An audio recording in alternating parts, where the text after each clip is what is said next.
Muito boa noite, gente. Tudo bem com vocês? Primeira vez que eu gravo vídeo à noite, hein? Primeira vez. Bom, hoje a gente vai fazer resenha do livro 4 do Senhor dos Anéis, As Duas Torres. Aqui, fechamos então aí As Duas Torres.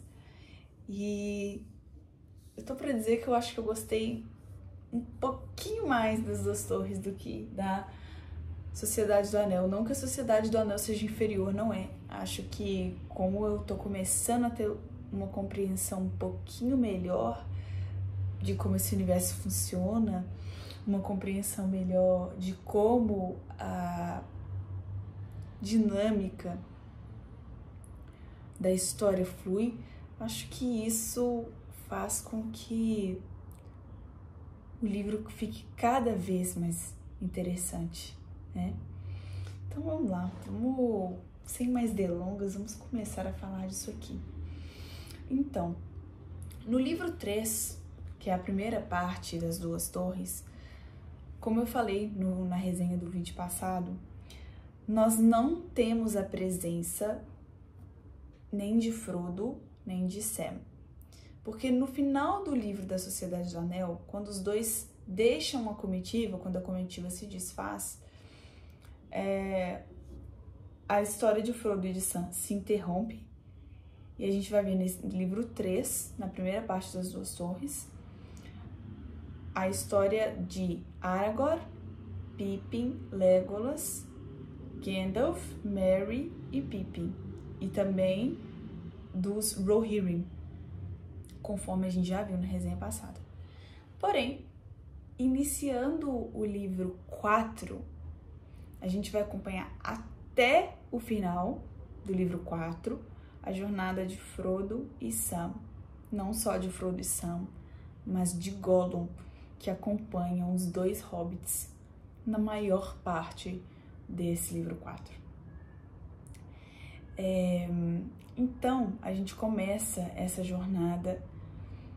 Eu logo pensei que o livro 4 já ia ser um livro com um ritmo mais parecido do livro 1 da Sociedade do Anel, especialmente quando os 4 hobbits estão indo para a casa em Cricôncavo. E também depois da casa do Tom Bombadil na Colina dos Túmulos. Até esse ponto eu achei que seria parecido. Por quê? Porque o Aragorn, o Legolas e o resto da comitiva dão um suporte muito grande. E o Frodo e o Sam, sozinhos, com a ausência do suporte dessas pessoas que conhecem mais as terras, que têm, entre aspas, entre muitas aspas, tá, gente? Mais habilidades e que podem ajudar os hobbits a caminhar, eu já sabia que ia ser uma jornada meio complicada. Já começa por aí.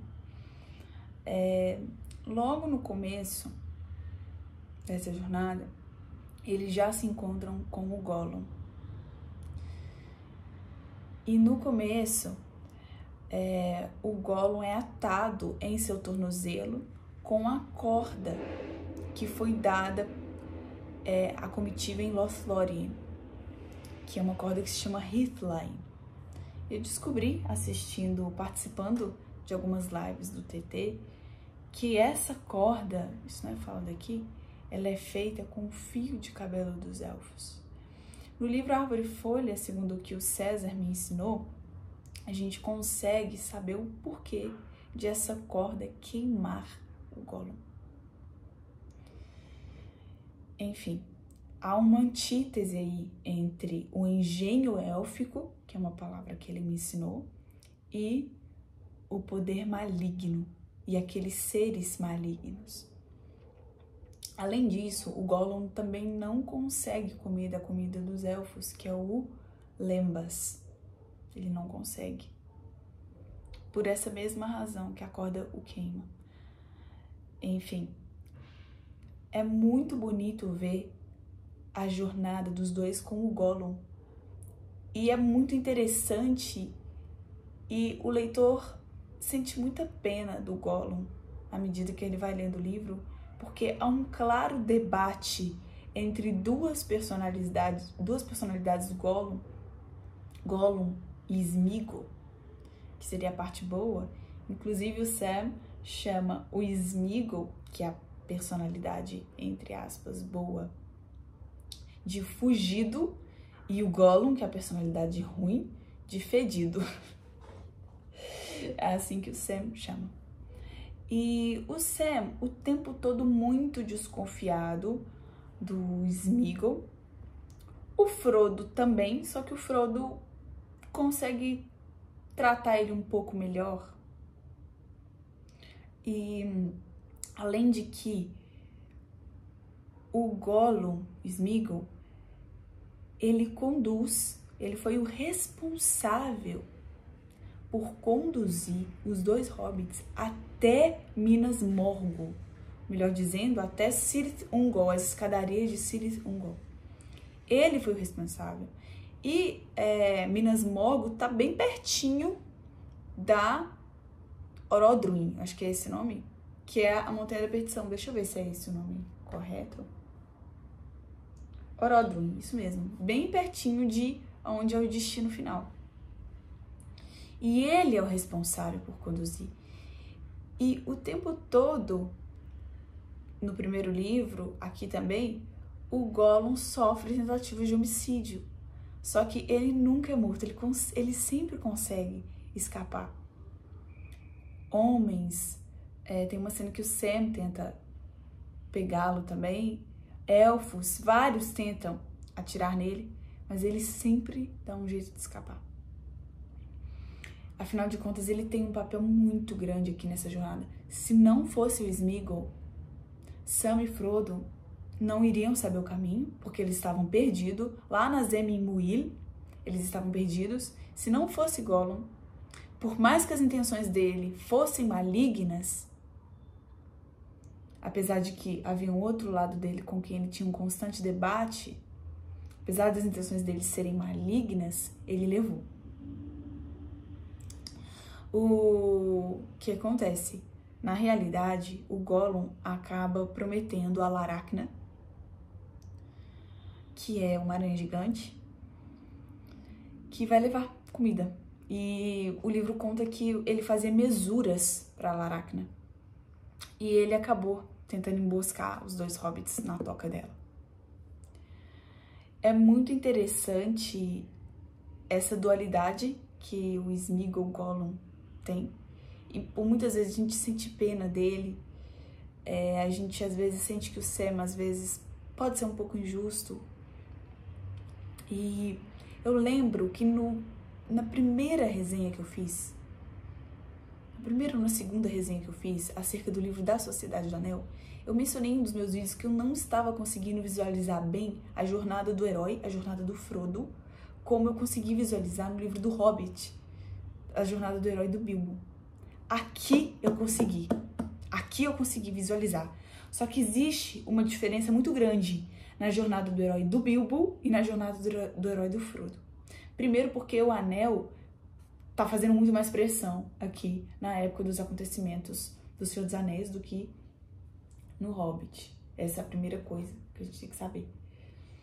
Segundo, que a jornada do herói do Frodo, ela não envolve atos de valentia como a gente viu do Bilbo, por exemplo, em Trava-Mata, em relação às aranhas.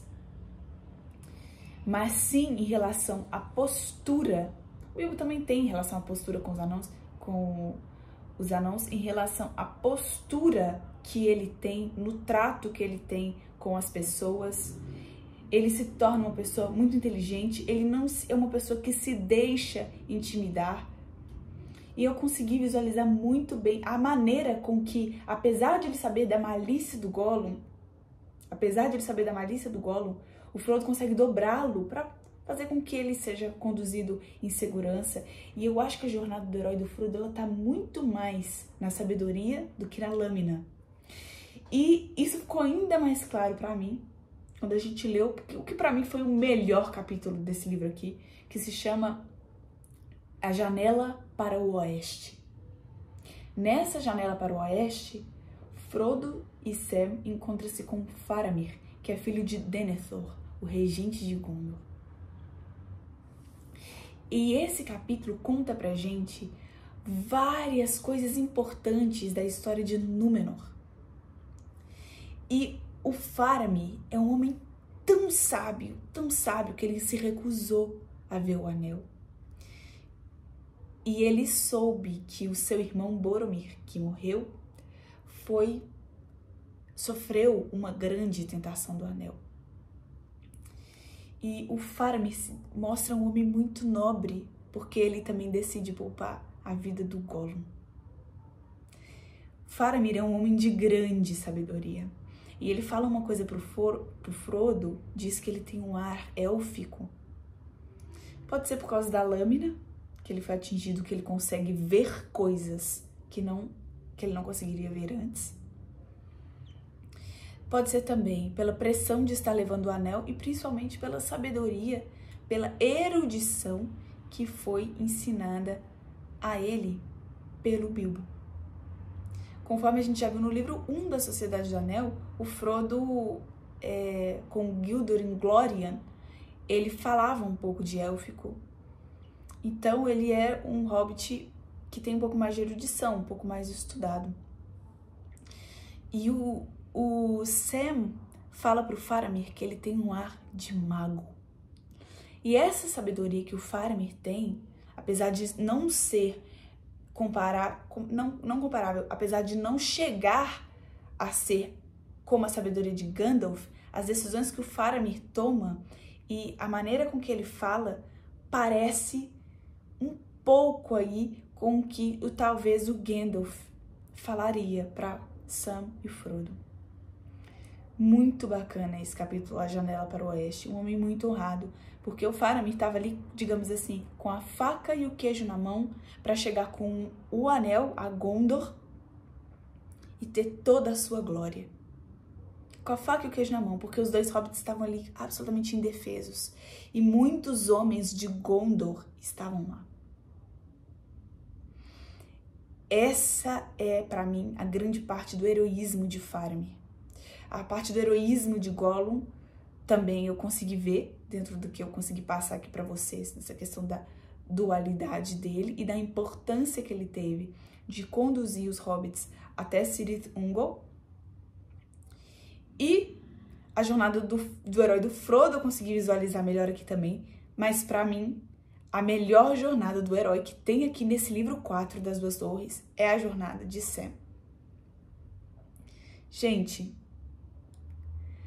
e o Sam, eu não sei nem por onde começar a falar, porque pra mim talvez tenha sido a melhor parte desse livro. Quando eles chegam na toca de Laracna, a armadilha que Gollum preparou para eles,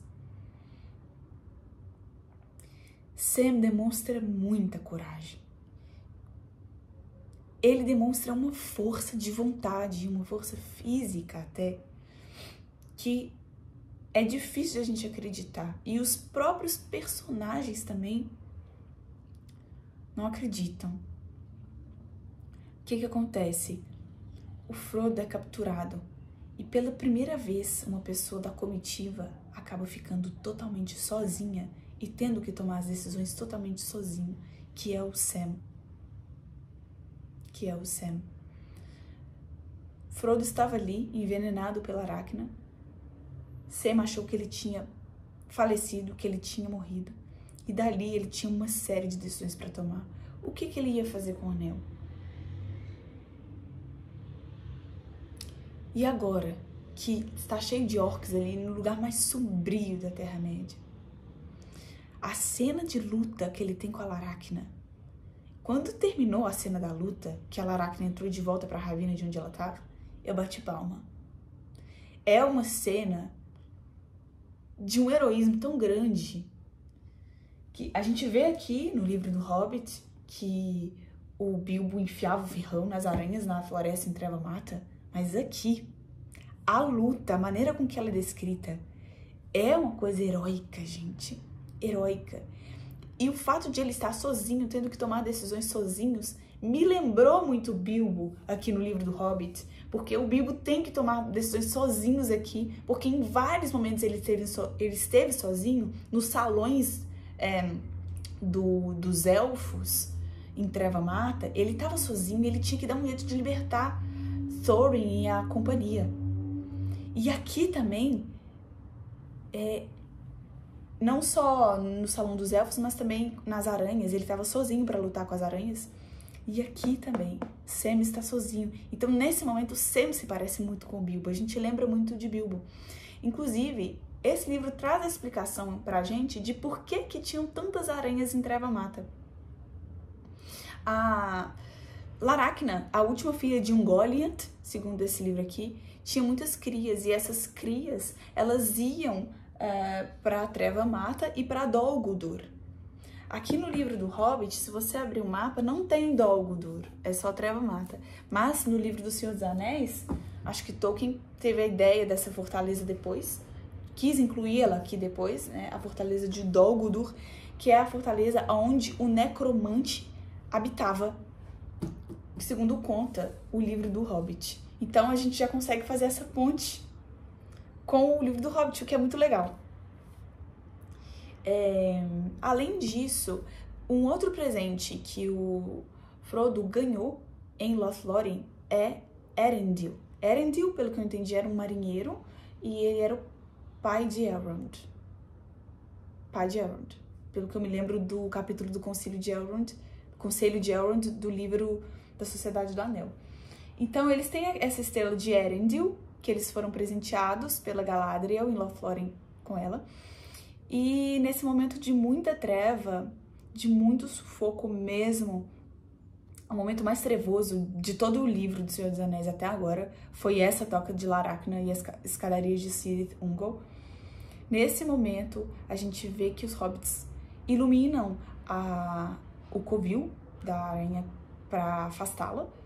E aconteceu uma coisa muito curiosa aqui, porque durante o uso dessa estrela, o Frodo falou élfico e tem mais, o Sam falou élfico.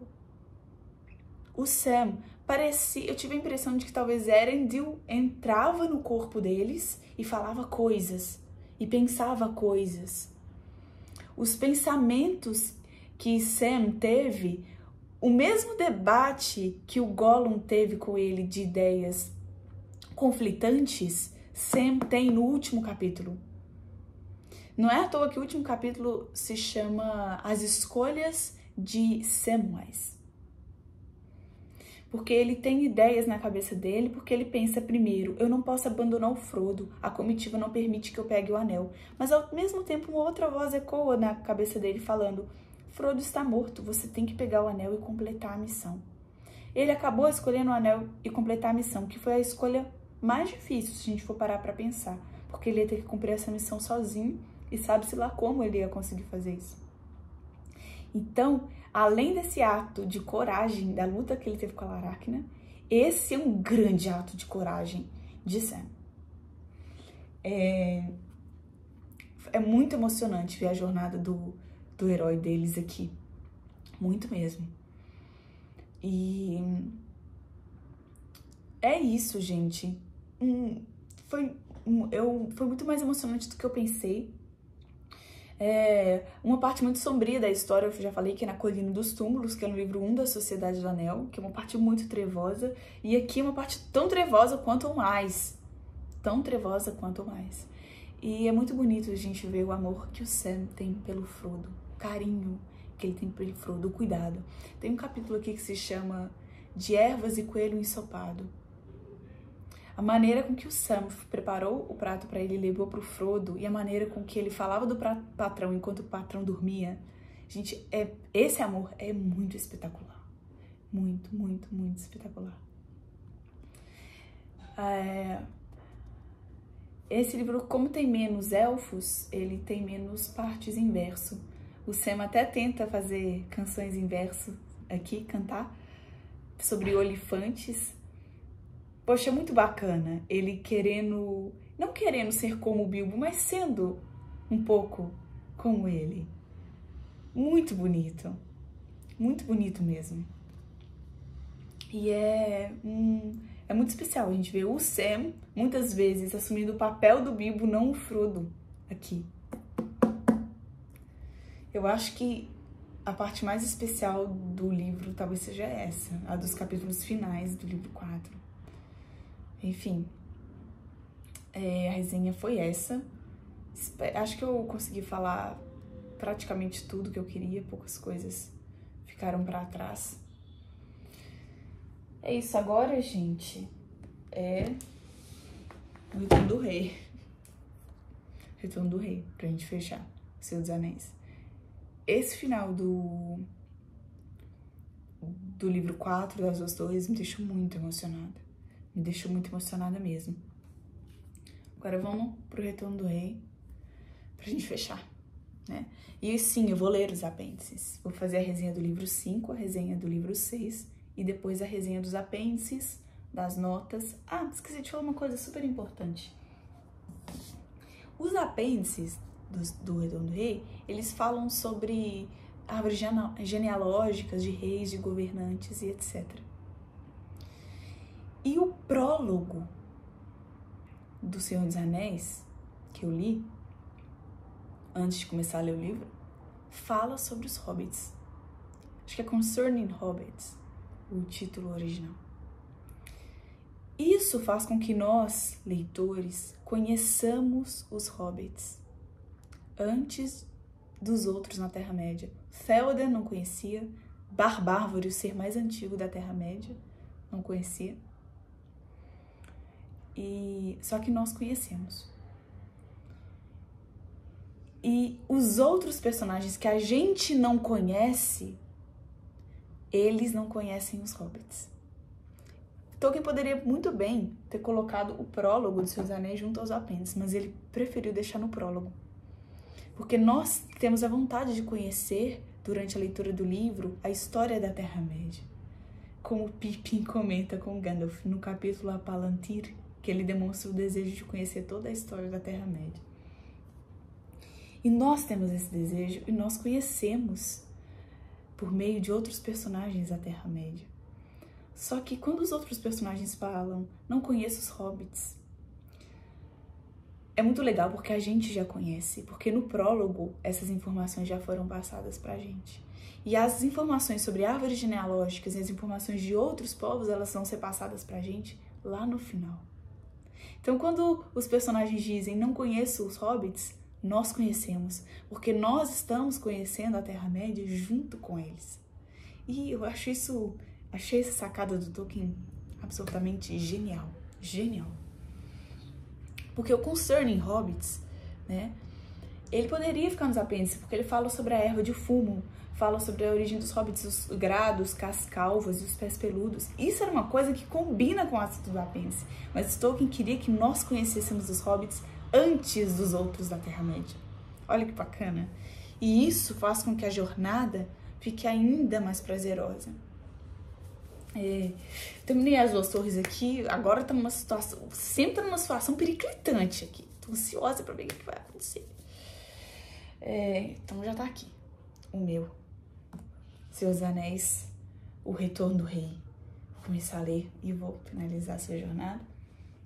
E olha o que eu já tenho aqui. O livro dos meus sonhos. O livro dos meus sonhos. Eu entrei nessa jornada do Legendário por causa disso aqui. Foi por causa disso aqui. Tá me esperando. Gente, a resenha foi essa. Acho que eu consegui falar tudo que eu queria. Muito obrigada por terem assistido. E até a resenha do livro 5 do Retorno do Rei. Do livro 5. Muito obrigada, um grande beijo. Até a próxima.